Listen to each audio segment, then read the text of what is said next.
नमस्कार, मैं हूं चंद्रकांत। आप देख रहे हैं टाइट न्यूज़। इस समय मैं प्रेमा बाग धरना स्थल पे हूं और माता का मंदिर है। यहां पर कुछ युवा अब तो प्रौढ़ हो चुके हैं। 10 साल की कानूनी लड़ाई के बाद भूख हड़ताल पे बैठे हुए हैं। शाम का समय है, ठंड बढ़ चुकी है। मेरे साथ बात करने के लिए कुछ लोग हैं, मैं उनसे पूछता हूँ वो क्यों यहाँ भूख हड़ताल पे बैठे। क्या नाम है? मेरा नाम दिनेश कुमार पटेल है सर। क्यों आप लोग भूख हड़ताल पे बैठे? सर हम लोग 2012 में संयुक्त भर्ती में परीक्षा दिए थे। हम लोग मेरी लिस्ट में हमारा नाम था, लिस्ट नंबर भी पाए थे। इसके बाद काफ़ी जाने के बाद हमारा रिजल्ट अच्छा रहा। फिर यहाँ से नकल हम लोग को प्रकरण बना के निरस्त कर दिया गया। निरस्त करने के बाद बोले कि आप लोग हाई कोर्ट जाओ। हाई कोर्ट जाने के बाद हम लोग को 2 बार डिसीजन वहाँ से आया। इस बार डिसीजन ये आया कि 120 दिन के अंदर इनको नियुक्ति दिया जाए। नियुक्ति देने से लोग इनकार कर रहे हैं सर। तो हमारी मांग यही है, हमारी मांग पूरी कि हमको नियुक्ति चाहिए। आप लोग कितने लोग थे? 37 लोग ले सर। तो आप लोग की जो एग्जाम हुई थी क्या अलग अलग सेंटर में हुई सबका थी? सेंटर अलग अलग था सर। तो फिर आप लोग कैसे नकल कैसे पाए गए? नकल वही चीज़ तो समझ नहीं पा रहे हैं सर, कैसे हम लोग को नकद साबित कर दिए। 2012 में मुझे याद है अविनाश चंपावत कलेक्टर जी जी, हुआ वही करते कलेक्टर थे। जी। जी उस समय ये भर्ती परीक्षा हुई जी थी। जी। आप कहाँ के रहने वाले हैं? मैं तेंदुआ का रहने वाला हूँ सर। बैकुंठपुर तेंदुआ। जी। कब से बैठे हैं? 6/11/2024 से। कुछ खाए कुछ? कुछ नहीं सर। कुछ लोग और हैं, आइए उनसे ही बात करते हैं। क्या नाम है आपका? रणजीत सिंह। तो भूख लग रही है कि नहीं? नहीं सर, अब भूख हड़ताल में बैठे हैं तो भूख क्यों लगेगी, क्योंकि अब हम अपने दृढ़ प्रतिज्ञा से बैठे हुए हैं कि जब तक हमको प्रशासन के द्वारा न्याय नहीं मिलेगा तब तक हम भूख हड़ताल में बैठे हैं। देखिए, सब भूख हड़ताल पे बैठे हुए हैं और इनका सिर्फ एक ही मांग है कि उन्हें उनकी जो वो पात्र हुए थे उसमें उन्हें वापस नौकरी दी जाए।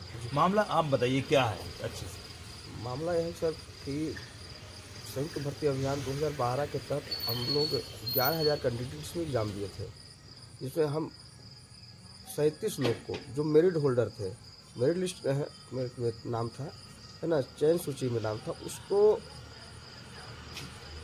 जब हमारा परीक्षा परिणाम को घोषित किया गया उसके बाद ठीक 2.5 महीने के बाद 2-2.5 महीने के बाद हमको बताया गया कि आपके ऊपर नकल प्रकरण बनाया गया है, आपको चयन सूची से बाहर कर तो दिया है। आप लोगों ने 10 साल इसकी लड़ाई लड़ी, कानूनी लड़ाई। जी रिजल्ट आया, आप माननीय न्यायालय ने आपको मतलब कहा कि आप लोग नगर पकड़ में नहीं शामिल थे। जी। अब ये बताइए प्रशासन क्या कहता है?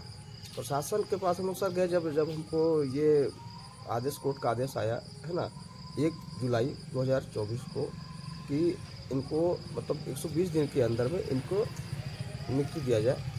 तो उसके बाद हम लोग 120 दिन के अंदर हमको यही जवाब दिया जाता था कि कर रहे हैं काम, है ना, कर रहे हैं। जब भी जाते थे अब कलेक्टर के पास या पर कलेक्टर साहब के पास, तो उसके बाद ठीक 120 दिन होने के बाद इससे 4 या 5 दिन पहले हमको ये बताया गया कि आपका जो रिकॉर्ड हो मिल नहीं रहा है और रिकॉर्ड ना मिलने की वजह से हम आपकी नियुक्ति नहीं कर पा रहे हैं। पूरा रिकॉर्ड गायब है? जी, जैसा उनको वो हमको बताएं कि रिकॉर्ड नहीं मिल पा रहा है और रिकॉर्ड ना मिलने के कारण हमको नियुक्ति नहीं कर पाए। देखिए, बहुत बड़ा बात बता रहे हैं कि कार्यालय से इनका जो रिकॉर्ड था, जो भर्ती हुई थी, पात्र हुए थे, उसका रिकॉर्ड ही गायब है। और सर ये पूछना चाहता हूँ प्रशासन से, क्या हम लोग सिर्फ 37 का ही रिकॉर्ड गायब है कि क्या जो हमसे जो कैंडिडेट जो पात्र हुए हैं, जी पात्र हुए हैं, क्या उनका भी रिकॉर्ड खत्म मतलब गायब है? देखिए, यदि रिकॉर्ड गायब है तो तत्कालीन जो भी कर्मचारी हैं उनके खिलाफ FIR होना चाहिए था। जी बिल्कुल। और कम से कम मालूम पड़े रिकॉर्ड है कहाँ। जी। तो देखिए, जो देश में सबसे बड़ा जो मुद्दा है इस समय बेरोजगारी का, विपक्ष उठा रहा लगातार, और हमने उसकी वानगी लोकसभा चुनाव में भी देखी है। मोदी सरकार 400 पार नारा दे रही थी और वो 291 में आके अटक गई। तो बेरोजगारी बड़ा मुद्दा है और ये जो 2012 का संयुक्त भर्ती जो परीक्षा हुई थी उसको मैंने बहुत करीब से देखा है। वाकई में 37 लोग को जो अलग अलग सेंटर पे थे उनको ये बता दिया गया था कि वो नकल करके पास हुए हैं। उस समय तत्कालीन कलेक्टर ने इसको ये बताया था कि नकल पकड़ना है। उसके बाद 10 साल की लड़ाई के बाद जब ये आए तो इनको निराशा हाथ लगी है और ये भूख हड़ताल में बैठे हैं। देखना है इनकी हड़ताल कब खत्म होती है। फिलहाल ये भूख हड़ताल पे हैं और रात के अंधेरे में मैं इनसे बात करने आया हूँ। टाइट न्यूज़ के लिए इतना ही।